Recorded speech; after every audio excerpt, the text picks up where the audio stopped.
Bonjour à tous, veuillez vous inscrire pour recevoir nos nouvelles quotidiennes. Le Français Félix Dorfin condamné à mort pour trafic de drogue en Indonésie.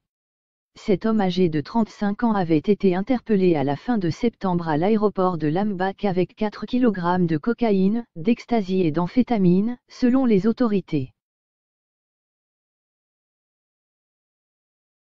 Les tribunaux indonésiens sont connus pour aller au-delà des réquisitions du parquet.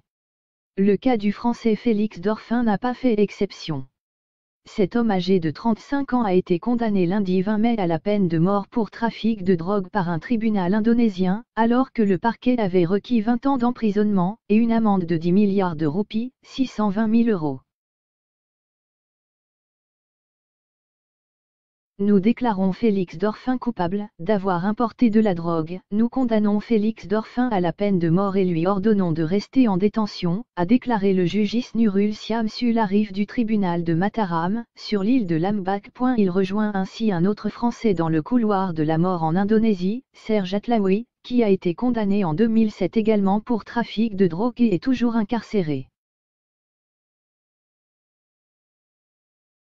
Le juge a pris en compte comme facteur aggravant le fait que M. Dorfin ferait partie d'un réseau de trafic de drogue et la quantité importante de stupéfiants en sa possession.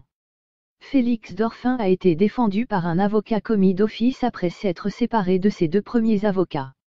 Le défenseur avait notamment contesté la description par le parquet de Félix Dorfin comme un « coursier » habitué à transporter de la drogue de pays en pays.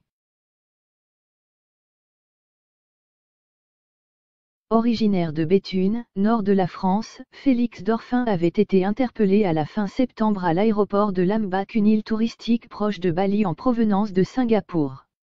Selon les autorités, il avait en sa possession près de 4 kg de cocaïne, d'ecstasy et d'amphétamine dissimulées dans une valise à double fond. Le Français avait réussi en janvier à s'évader du centre de détention de la police et avait été recherché pendant 11 jours. Finalement retrouvé dans une forêt du nord de l'île de Lambak où il se cachait, il avait été arrêté le 1er février par des policiers qui l'avaient, selon eux, tenté de soudoyer. La peine de mort n'a plus été appliquée depuis 2016 en Indonésie, qui a fait de la lutte contre la drogue l'une de ses priorités. Plusieurs trafiquants de stupéfiants ont par le passé été exécutés.